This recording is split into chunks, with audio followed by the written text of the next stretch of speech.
Hey, you're listening to the Bandwagoners. My name is Andy Cole. And my name's Justin Boniface, and we're bringing you news and notes from around the NHL, from the playoffs in round two. Yeah, round two, bud. How you liking it so far? It's been pretty exciting. I mean, not as much as in previous years, but definitely some surprise series happening. So. Yeah, absolutely. Detroit is playing out of this world right now, really giving Chicago a run for their money. San Jose as well, taking on the favorites in LA, and they're playing really, really well at the moment. So yeah, we're going to get into that in the moment. But right now, we just got to talk about big news in the NHL, especially out of Canuck land. Alain Vigneault, 7-year coach of the Vancouver Canucks, was let go today, fired. It was predicted this was coming for quite some time. Yeah. Along with Rick Bowness and Newell Brown, his assistant coaches. Bowness was the defensive coach, and Brown did the special teams. So yeah, as a Canucks fan, I got to say this isn't that surprising. I'm actually surprised it took this long. I really thought after the loss to LA last year in the playoffs that Vigneault would get let go. Average coach lasts 3, 4, 5 years in the NHL for very good reason. It's not to say that the coaches aren't good when they get fired. I mean, Vigneault is... Oh, he'll get a job really fast. He'll get a job quickly. There's a lot of vacancies that have opened up. I mean, you look at Buffalo, and you look at Tampa Bay as well. Yeah, Boucher's out of Tampa Bay. Yeah, Dallas. Dallas. Tippett might not be coming back to Phoenix. His contract is up. Vigneault won't have to wait long. No, he's the most successful coach in Canucks history. He's done everything but win a cup with his team. He released a very classy press statement today where he pretty much thanked the organization for his time, and you can't discount what the guy did. He even had said himself, his only regret was not winning the cup with us in 2011. He came one game shy of it.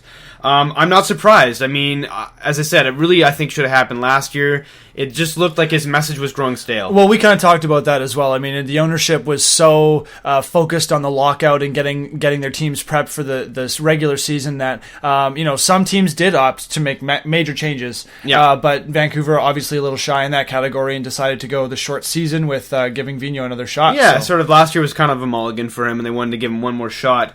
I don't know. I mean, for me, I think my major gripe with Vigneault has always been in how he handled the young talent. And I mean, granted, the Canucks were a cup contender the last 5 years, so Gillis, even himself, made errors in trading away young talent and draft picks. But in my opinion, at the time, it was the smart move. You have a team of that caliber, you got to throw your eggs in one basket and go for it. Of course, now that that's passed, it's kind of bitten us in the butt a bit because we don't have that young talent that we can rely on. Yeah. But I think my major issue with Vigneault after all these years was I've never really cared for how he treated the young players. I thought he was very old school in his approach, although he was a great defensive coach and played a great system. I didn't really like how he handled some of the young guys. I mean, you could argue with a different coach, players like Grabner and Hodgson might still be around, and how would a second line of Hodgson, Grabner, and Kessler look right about now? That pick turned out to be Dougie Hamilton. Yeah, exactly.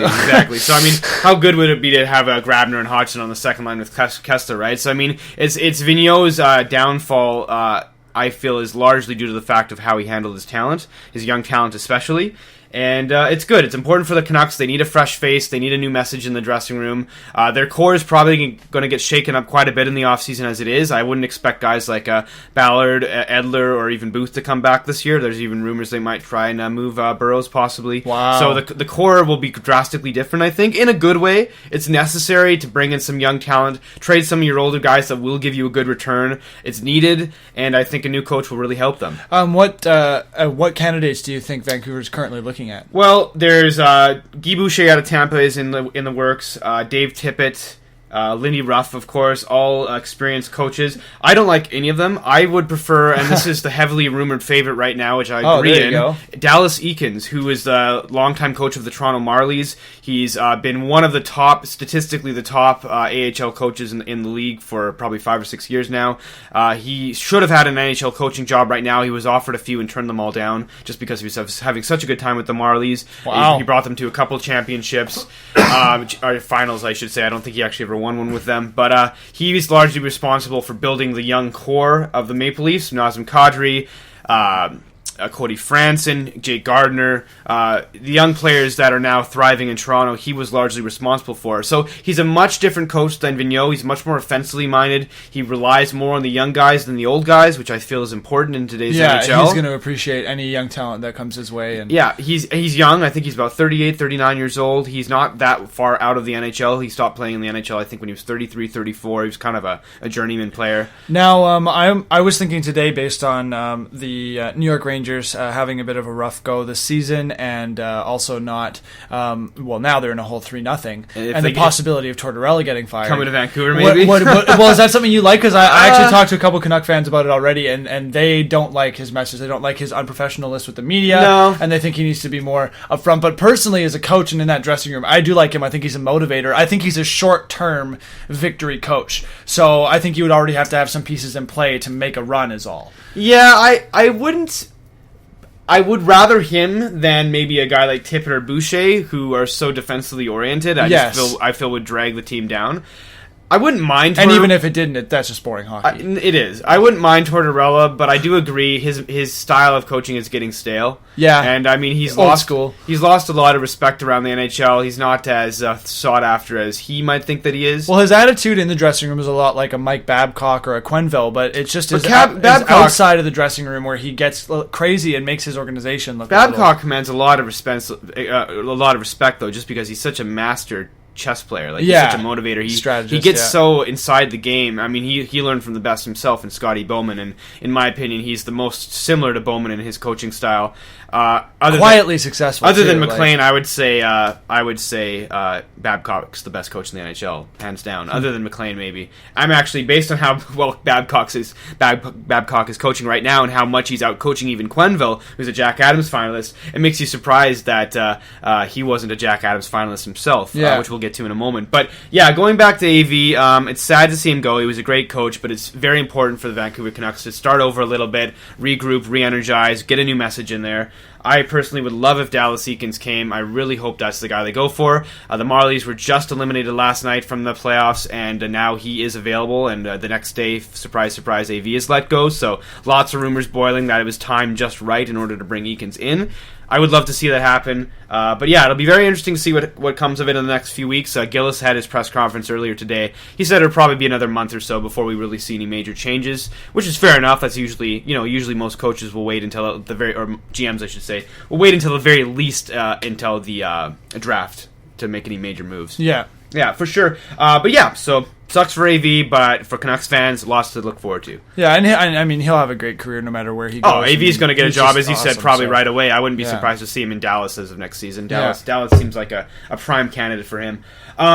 Jack Adams finalists now, going along with the coaching theme. Yeah. We got Bruce Boudreau out of Anaheim. Yeah. We have McLean out of Ottawa. Which was an obvious one, for sure. He would be my pick as the guy to win it regardless. And the other obvious one, Quenneville. Quenneville out of Chicago. Has Quenneville ever won? I'm trying to think. I mean, he's had a lot of nominations. I thought that he did, but now you're going to make me look it up. So we'll find out for you in a moment. Yeah, I mean, I know Quenneville's been nominated before. He is a terrific coach. He's out-coached AV plenty of times, so the Canucks fans can attest to that.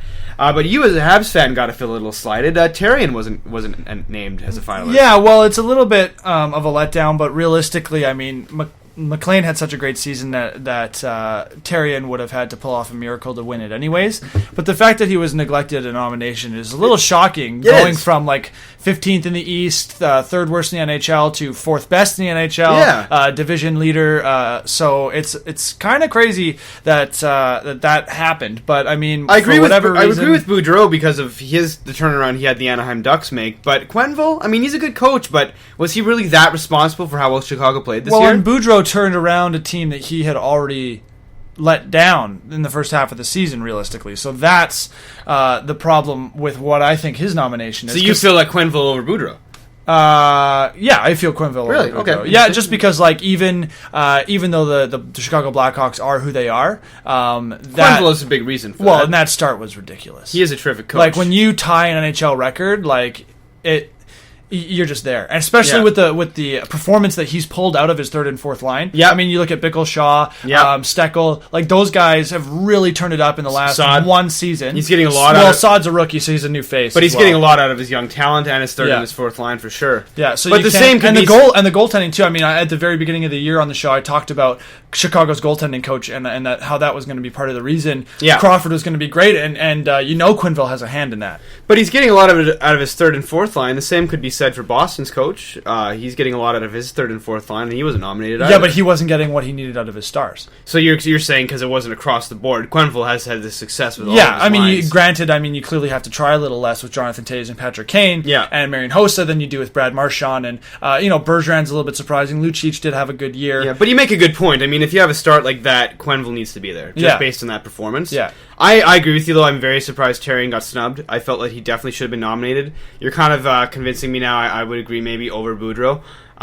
Just because again, like he didn't take over and turn a team around. He underperformed in the first half of the season and then pulled it around. And they were underachieving to begin with for the last couple of years, really. Exactly. So yeah, it sucks. I mean, as I agree with you again, as you said. I mean, McLean, it's his to lose. Like it's really he just had such an amazing performance this year from a coaching standpoint. Strictly because of the injuries. I mean, Ottawa, for all we know, could have done or would have done just as well in the standings had they had Carlson and Anderson, and that would have changed everything. But I mean, they could have had the same year, and all of a sudden he's not nominated because he has a full roster. Yeah, no, I agree. So I mean, Habs fans got to be kind of choked with Therrien snub, but I think he'll be back. I mean, I think he'll get a nomination soon. I'm pretty confident Montreal is going to have another good year next year. Well, and that's the thing. I mean, is it really a dent in the Montreal Canadiens trophy case? That is.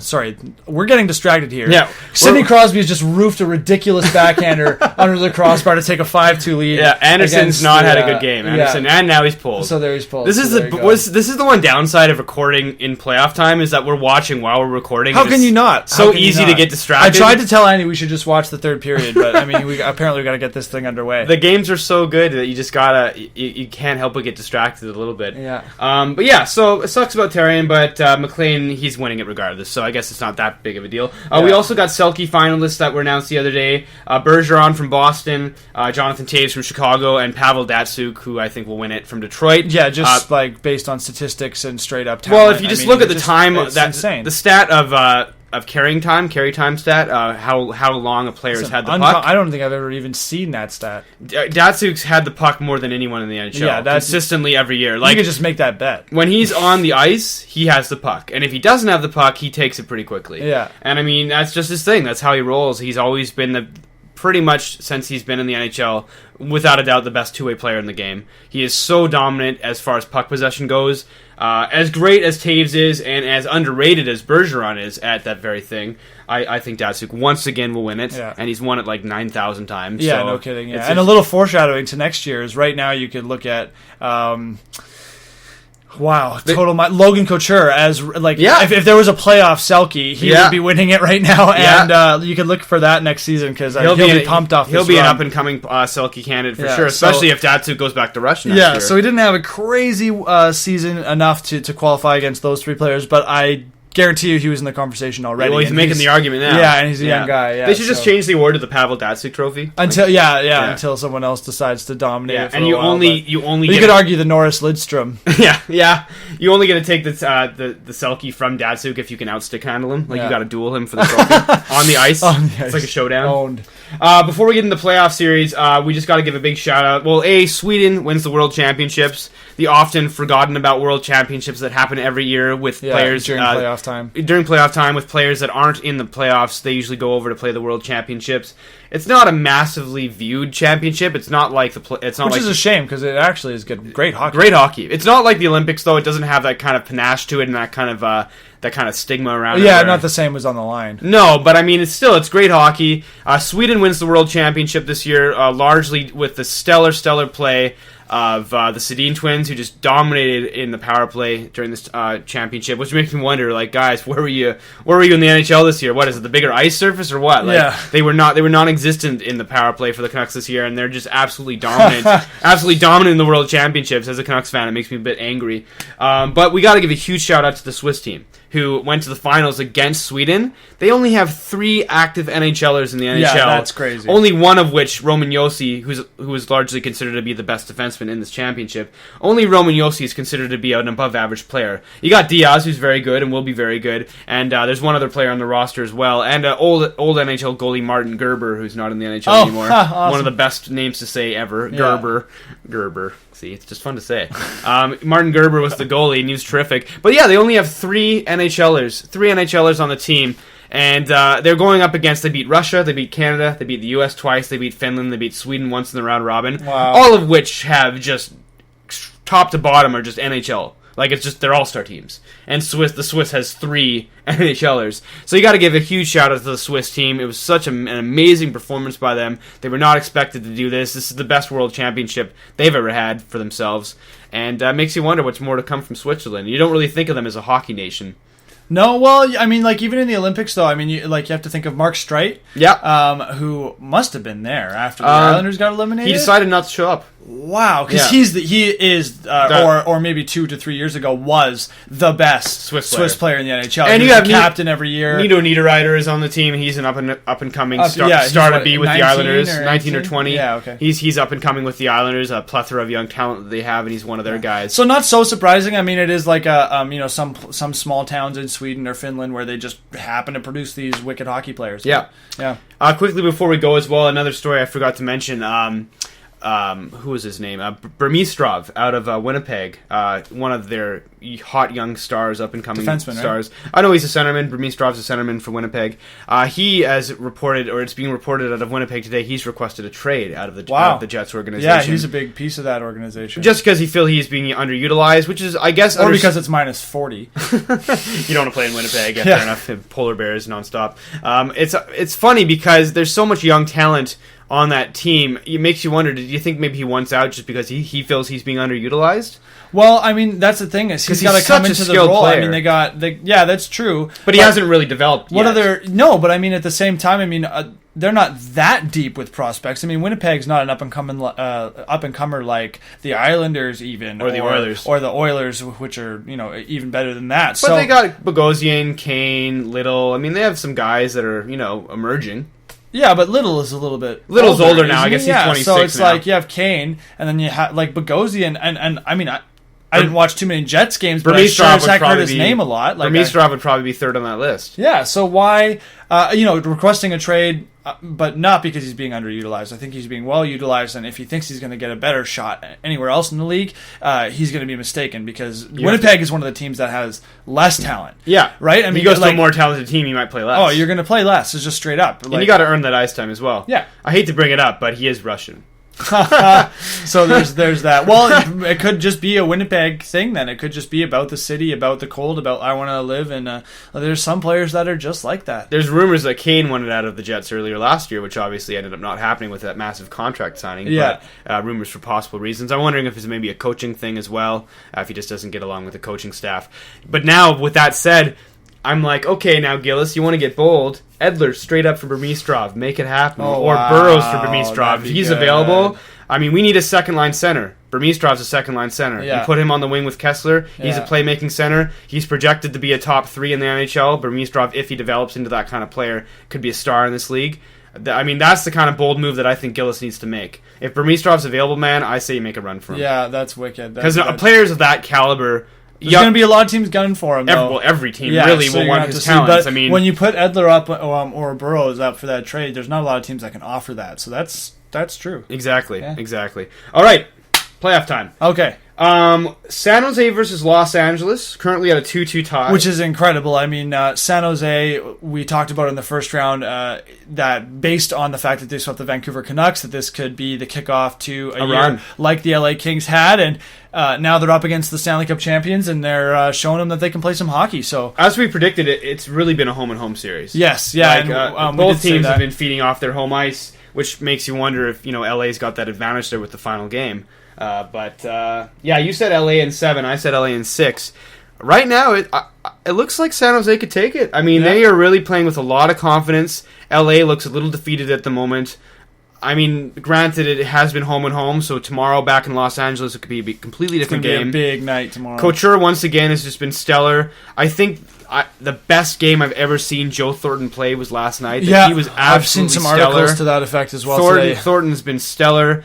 We were talking about this earlier. Niemi has been incredible. Just like, Quick's been good silencing me completely. Yeah. I'm been good. Always quick to judge him. Yeah. But he's been spectacular. He's been outplaying Quick in my eyes. This series. And Quick's been great too. So I mean, good. to say that, like, he has been saving them games. Yeah. I mean, he got that lucky call on his side, but I mean that's what happens when you have a good playoff run. run, and you get the calls going your way as well. So that's a sign that the San Jose Sharks are going to have a strong playoffs. So. And it's a great rivalry too, because I mean, two California teams, they don't meet up in the playoffs very often, and you really see that hatred there. Like, they really don't like each other at all. And they're well rested, so there's a lot of energy because, I mean, the travel between stadiums is an hour and a half. Yeah. So, I mean, like, there's zero travel time. These guys are pumped up, and that is part of the reason why San Jose could have a great run. I mean, when you think about how tired you can get traveling and how in the second round they essentially don't travel. Well, that was one of the keys to the Canucks' downfall in the 2011 playoffs was their incredible amount of travel. And so if you have a team that doesn't have to travel a lot, thus avoiding all the injuries that start piling up if you are fatigued, a huge advantage for you, especially if you go on a major run. Yeah. Because regardless of which team wins this round, the next round they'll be ready to go. Yeah, they'll be ready to go. Like even if it goes 7. Yeah. Even if it goes 7, they'll be that much more looking like ready. It probably will at this point. I mean, you said 7, I said 6 for LA. I'm leaning towards, it'll probably be a 7-game series now. I think it will. I think LA probably will win at least one more game.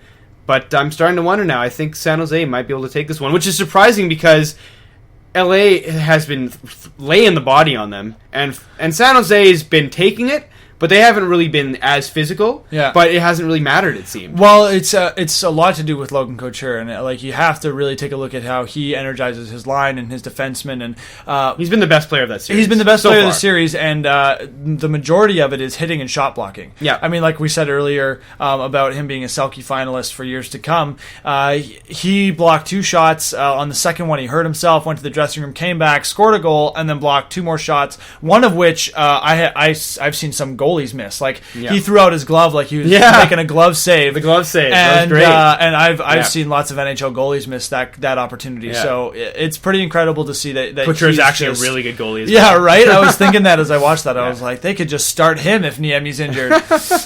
Imagine he's just like this insane goaltender. Yeah, right? They just like the backup doesn't even start the next game. Coach sure does. Who is their backup? I don't even know. Backup? Does it matter? No, they don't have one. It's Niemi. Yeah, it's like Niemi's injured. Niemi, I'm sorry. I know you have broken legs, but you have to start. They tie him to the net like Millhouse. That's it, Millhouse. Keep up the chatter. I'm thinking Mighty Ducks style, like what's his name, Goldberg, just tied to the posts. Yeah. I made a great comment today. My dad's gonna hate me. I was like tweeting, Emilio Estevez should start as the Vancouver Canucks coach, and he's like, who's Estevez? And he's like, I'm like, Dad, that's an actor. He was the coach of the Mighty Ducks in the movie. He thought I was actually talking about a real coach. That's awesome. Yeah, that made me laugh. Fair enough. It's awesome that your dad follows you on Twitter. Yeah, or maybe it's Facebook. I can't remember. Whatever. I'm pretty sure my dad doesn't even know what Twitter is. Yeah, it's all the same, really. It's all the same.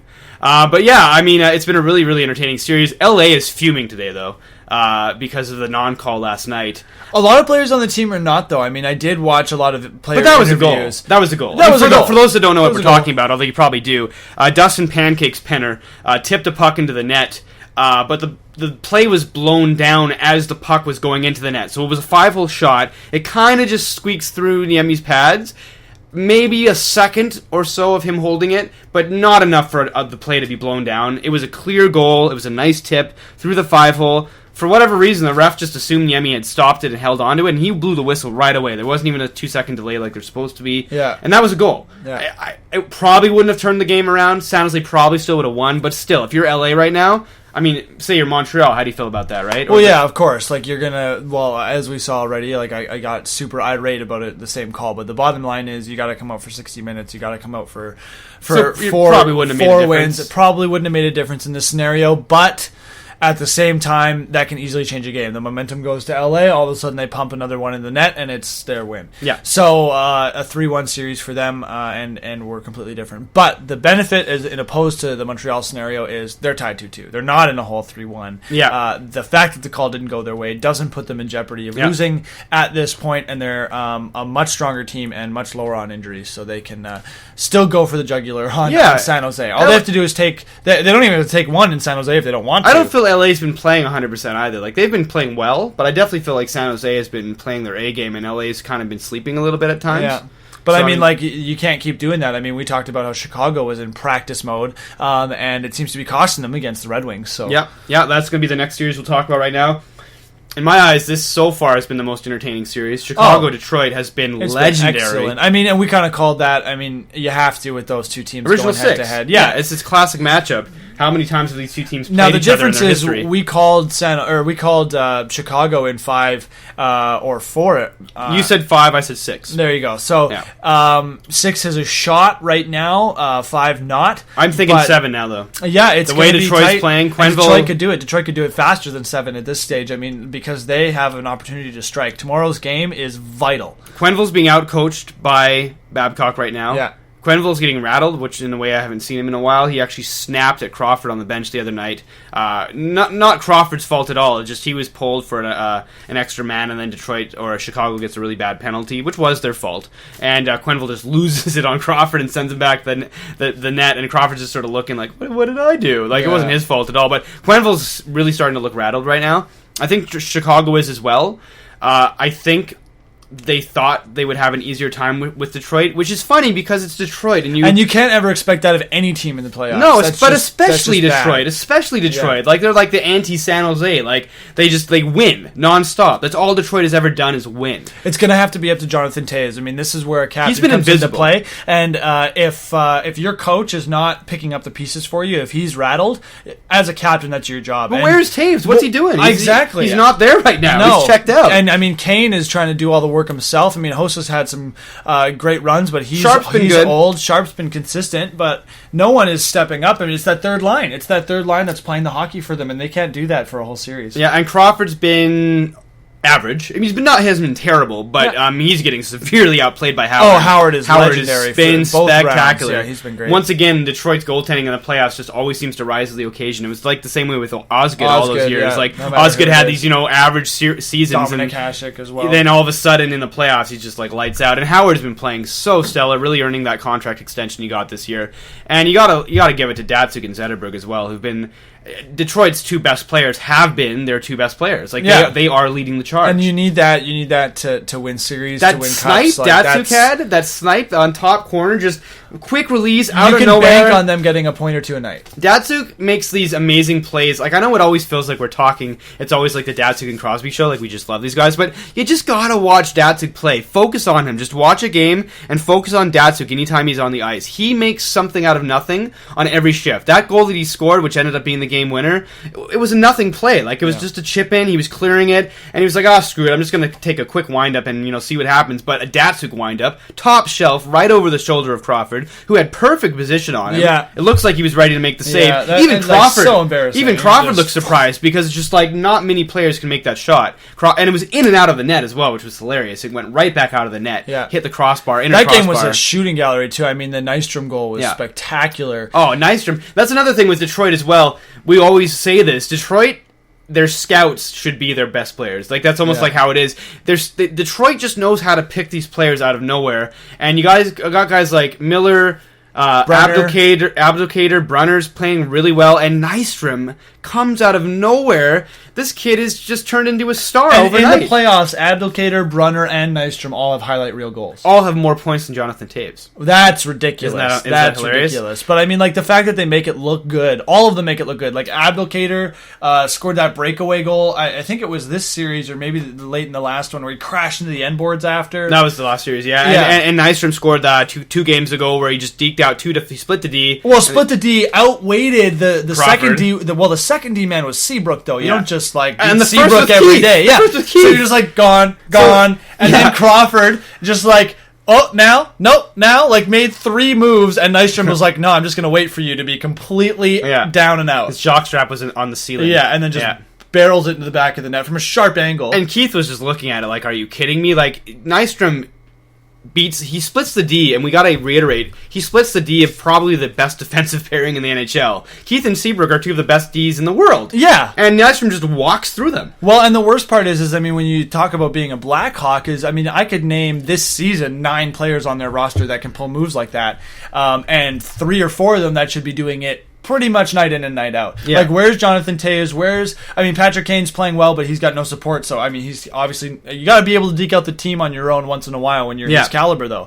Right? And, like, Hossa, maybe done it once in the playoffs. Yeah. But this year, even, we've seen Saad, Shaw, Bickle, Steckel, they all do these at least once in a while, like, corner wrist shots that just blow by. Or Chicago's depth has been the key to their success this year. And they've been silent. And Detroit's lack of depth was the reason they almost missed the playoffs, and ironically, now it's flipped. Yeah. Detroit's depth is what's winning it for them, Yeah. and Chicago's depth is just non-existent at the moment. Yeah. But a lot of the playoff champions you see are like, yeah, you got to get those garbage goals every once in a while, but the fact that you can put it in the net smoothly like that, I mean, that is a sign of a Stanley Cup champion. And right now, Detroit is looking like they could just say goodnight to the Chicago Blackhawks. So, I mean, not to say that it's going to happen for sure, but both of our picks so far in the first two series we talked about seem wrong. Like, it looks like San Jose might take it, although LA has a shot. No, I still give the hand to LA because of the home ice scenario. Yeah, you think that's going to... Yeah. I mean, I still think LA could take Game 6 in San Jose as well. I think San Jose is going to be surprised if LA comes out. You might be right. LA might have enough in them, but I'm just starting to get this funny feeling about San Jose, so I'm almost tipping over to the San Jose side, but I do agree with you. It's going to be still very close. But now I'm really leaning towards Detroit. I mean, we both picked Chicago. Chicago just looks rattled. They look defeated, and they look like they're playing a team that's far outmatching them in the playoffs. I kind of am, and I mean, you can always point out the fun stats of like, oh, whoever won Game 1, usually wins the round, and Chicago did that, and everything changes if Chicago wins one on the road tomorrow night. And the whole conversation changes if they show up and dominate the Red Wings and just take it on the Red Wings ice. And just like LA, they get it back. It's over. Just like LA, who's not playing great hockey at the moment, if Chicago gets that extra gear that Detroit's found, then it could be a completely different series. Yeah. So I still give Chicago a decent shot, but where I would have said 75-25 for Chicago, I'm now saying 50-50. Yeah. Detroit's up a game, so saying 50-50 still is pretty strong for Chicago. Yeah. But it's going to be a great finish to that series. It's 2-2, is it not? It's 2-2 right now. Yeah. No, it's 2-1. It's 2-1 Detroit. 2-1 Detroit. Oh, is it? Okay. Yeah, Game 4 is tomorrow night in Detroit.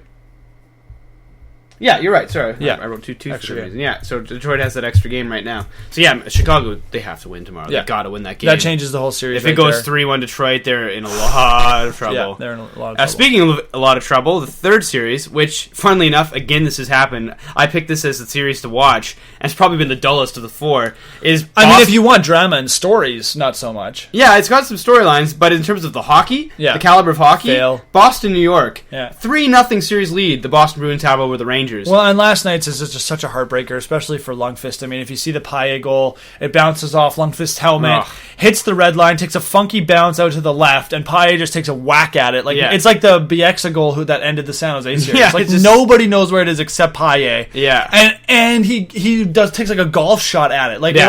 You could only put that in the net 1 out of 100 times. Yeah. So New York tough is playing, break, but New York is playing brutal right now. Yeah. They're just not playing good hockey. They look completely rattled, and they have no idea what's going on.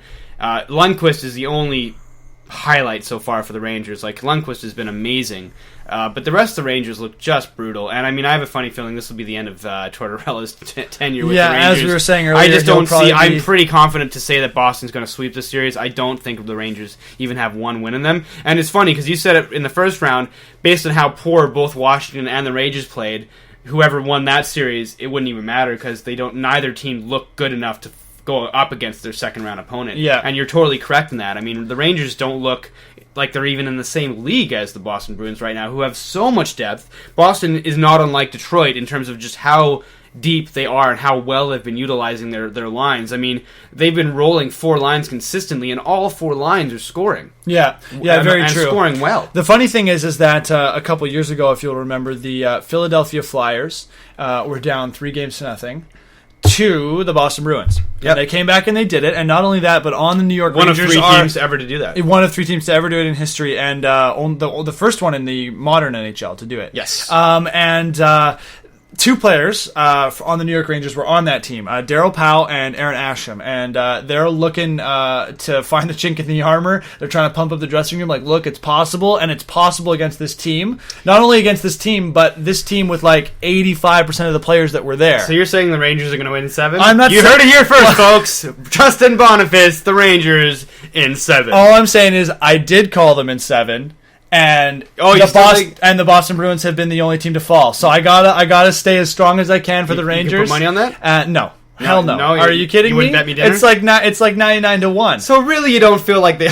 So you're just like, the Rangers in 7, although they have a 1 in 99 chance. I'm saying that's what I called at the beginning of the series, Yeah. and I got to stick to my guns. But there's the defense. So ideally, the one team that dropped the ball a couple years ago will drop it again. Well, in fairness to you, I did say Boston in 7, and I didn't think the Rangers would roll over like this. I can't believe it's been this crazy of a series. But again, I mean, they've been 1-goal games. Boston made a comeback in game 1 to win it, and you get a fluky goal with 3 minutes left. Yeah. I mean, like, New York hasn't relatively lost out all 3 games. Like, no, it's like we said, it's been boring hockey. Boston's Most of the games could have gone either way. Boston's it just just happens to be 3-0. Boston's always found a way to win, but I mean, the good teams do that. They find that extra level needed in the key moments to get that victory. I mean, but if you saw New York come out and put out a regular 60-minute performance, they would win the game because neither team is putting that up right now. You don't think Boston's? Would you say they're both playing around even in terms of overall? Yeah, until the last 5 or 10 minutes of the game, and even then, I mean, like even when Payet scored, I mean, New York had significant pressure with less than 10 minutes to go as well. Yeah. I mean, it went both ways. And another thing is that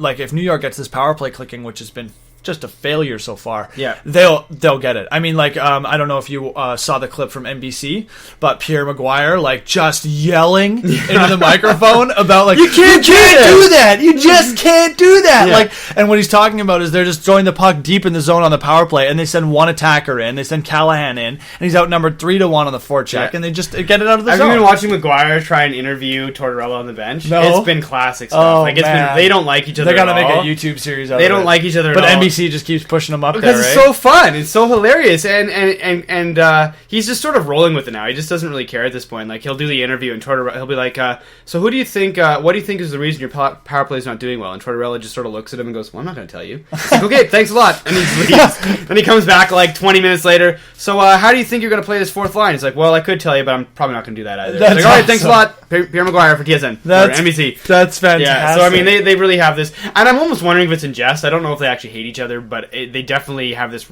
Well, Tortorella automatically has a hate on for the media in general. They have this rapport where they just sort of like they know each other's sort of positioning where they have to do what they have to do, and they just sort of let each other do it. Yeah. And then he'll ask him a question, Maguire, and Maguire, as soon as he answers, Maguire won't even like ask another one. He'll just be like, "Okay, I'm out of here." But I mean, like, and the other thing is I've talked to a lot of hockey fans and a lot of media people, and the reality of the situation is that approach is recent to the NHL, and a lot of old school NHL thought is like that. Reporters shouldn't be on the bench during the game. What are you doing? I think that's a bit ridiculous. I agree with you. I mean, I don't think reporters should be on the bench. I agree. That's what okay. Yeah, so like, I think silly that they do that. In intermissions, I think that's close enough. Oh, for sure. Intermissions fine. Whatever. But I mean, like, at this stage, get off the bench. Yeah. They're thinking about the game. They're trying to do their job. Develop a plan, and you're in there sticking a microphone in their face during their job. Yeah. It's like a post-game interview, post-period interview. Yeah. But what are you doing? And it's the marketing guys in the media. Even the media guys don't like it, and I think that's where you get that jesting from. Is like, look, I got to be here because NBC's got to make sure Coke advertises for 30 seconds. Yeah, exactly. Like, it's so brutal. He's sipping a Coke while he's asking the question. Yeah, exactly. It's going to be at that point soon. I mean, we're seeing it with the labels on the practice jerseys already, so it's getting So, Mr. crazy. Tortorella, if you have 3 Cokes and they're on the power play and a Pepsi's dominating, how does the Coke... Isn't that like the Simpsons, the Duff Bowl? Yeah, exactly. That's so good. Yeah. Well, Coke has a much stronger taste, Pierre, so I'm pretty sure that they are going to win this power play match. Man. Drink Coca-Cola. He's looking at the camera the whole time. He's got a big curly straw that he's drinking from. Yeah, no, I agree. Now I want a curly straw. Yeah, now I kind of want a Coke for some reason. Bastards. Yeah, it is ridiculous. I agree. I think even being in between the benches is good enough for them. Like that was another gimmicky thing at first. I like that. I kind of think it's that's cool. kind of funny just because they can pick up on stuff. That is why I'm enjoying it. And it because puts they get you in to the hear game a the bit conversation. They get to make better reads on the play than you can from the booth. So from that perspective, it's good. At first, I was a little bit skeptical, but I've really grown attached to I that. know you're not a big fan of Ferrara, but he was so funny in the just because he's a loud, entertaining idiot. No, I don't like his analysis. He's entertaining as can be. He was really funny in Vancouver San Jose series because every time the camera panned to him, he was just looking like terrified. He's like, he is losing it over here right now. He's like, I'm afraid to even move. He looks like Jerry. We should just get Jerry Seinfeld in between the benches. Seinfeld. This guy is insane. Yeah. So what's your view on political structure? What are you doing here? Get the mic out of the face. Yeah. They should get Dominic Hasek to do the interviews. Oh, no. I hate Hasek in every way, shape, and form. Well, he can't even speak English. That'd be the funny part. He's like, Mr. Quem, I'd rather have Brizgalov. Now, he would be... See, he is a born analyst. They should just mic him throughout the entire game.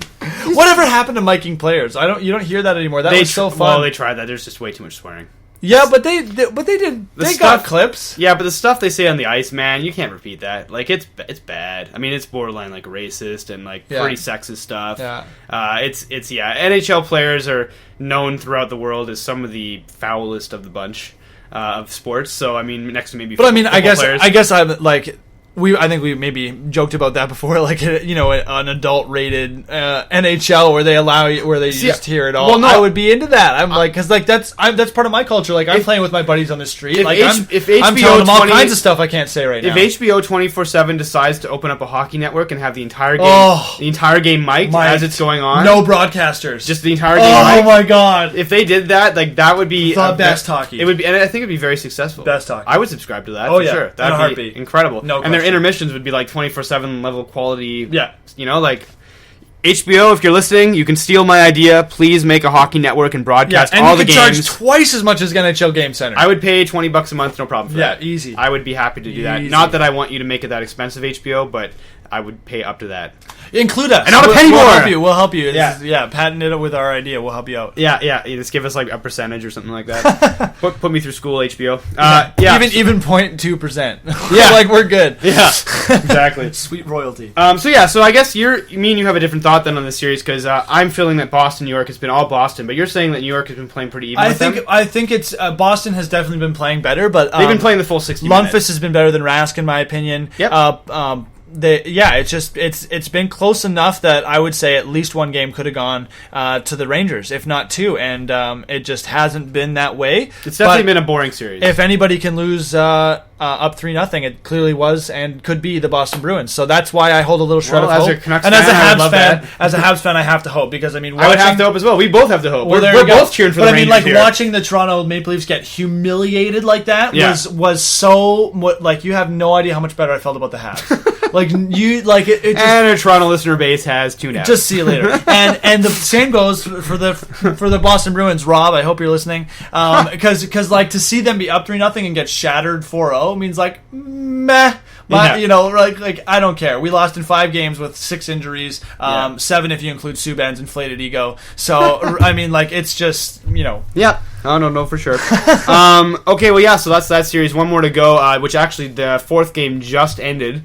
We were watching it as we were broadcasting. Pittsburgh versus Ottawa. Pittsburgh decimated Ottawa tonight, 7-3, was it, or 7-2? 7-3 is the final. 7-3.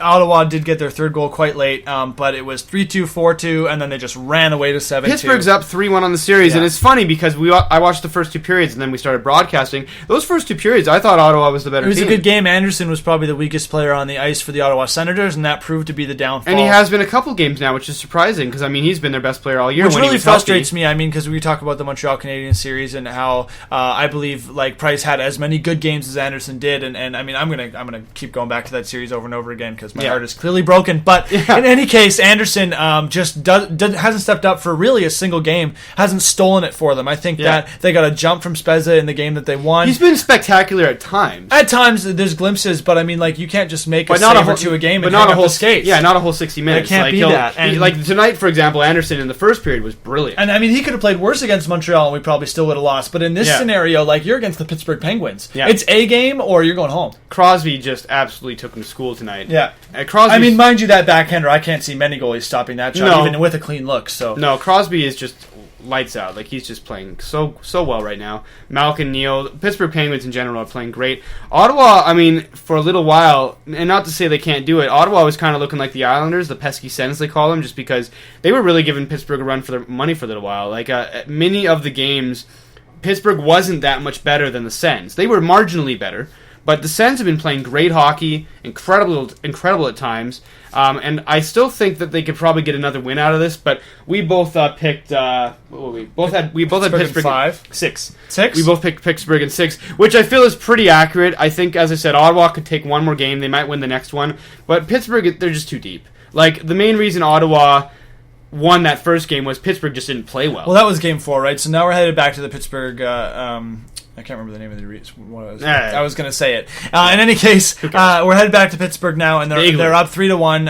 home ice. The crowd's going to be roaring. I mean, like they're firing from all cylinders. Iginla had a cannon tonight. Yeah. I mean, like it's pretty much over for the Ottawa Senators, and I can't see them taking the next game in Pittsburgh. I mean, the only reason Mellon Arena. Mellon, there you go. The only reason Pittsburgh lost that first one to Ottawa really is because they also just didn't really play that well. Yeah. And I mean, Pittsburgh, when they're on their game, even if Ottawa is just playing lights out, it doesn't matter. Pittsburgh's just so much deeper.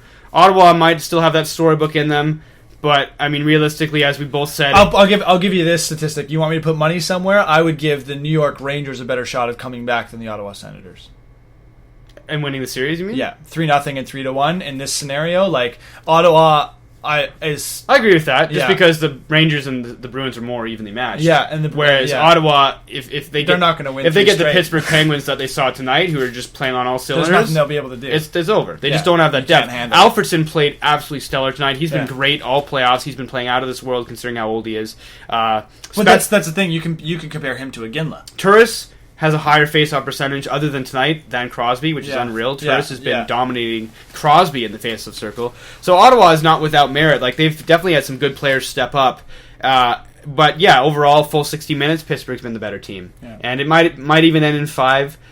I'm still going to say Ottawa's going to take the next one. I think they will. I think they got one. Really? Yeah, I think they can do it. I got to say no on the road. You think Pittsburgh in 5? Yeah, just because of that. That is going to be an electric stadium. Yeah. Like, it's going to be elimination time. And, I mean, it's going to be McLean's job. He's got his roster, and his players are performing average to better than average. You can't really ask a lot more than that, especially when your captain is stepping up. And guys are stepping up that shouldn't have been. Like, Greening's been, like, their hero twice now. Yeah. They got a Pajot and a couple other like third and fourth line guys that are stepping up. Once again, the story of the playoffs, that depth, third and fourth lines are what wins you your Stanley Cups a lot of the time. Ottawa's had those great third and fourth lines really take it to school and really play some great hockey. But like we said, like I mean, we haven't talked about Bylsma at all tonight, and I mean, you could if the way that the nominations went for the Jack Adams, I'm surprised he didn't get nominated, because it just seems to be if you have a lot of points, you get nominated. Yeah. But you know, he's going to be a silent killer. I mean, like when you talk about, we already just said flat out that if Pittsburgh shows up like they did tonight, there's nothing Ottawa can do. It's true, and I mean, I agree with you in a sense that Pittsburgh, realistically, probably, if I had to put my money on it, Pittsburgh will probably win in 5. It's just, I just want to give Ottawa that one more game just because of the season they've had. Yeah, so. I definitely don't, because they eliminated us, so I'm just like all over them right now. But yeah, you're done, Sens. You're done. Go home. I agree with you in a sense, like, it's realistically going to be over in 5. But, I mean, that's been a terrific series. Even though it seems on paper very lopsided. Just as you were saying, Boston, New York is more even than people think. Yes. The Sens and Pittsburgh has been more even than you think. That's true. The Sens could have won another one. It was really close. Tonight's, not a good example. No, the Sens have been playing great all series, way better than Pittsburgh probably thought they'd be able to. Pittsburgh looked really scared there the game they lost. Like, oh crap, what have we done? We're really playing a team that is a lot better than we thought. But at the same time, they just weren't. They were kind of playing, keep away a little bit. Like, they weren't really going 100% at that point, and all it took is one probably speech from Bylsma to be like, okay guys, you got it in you.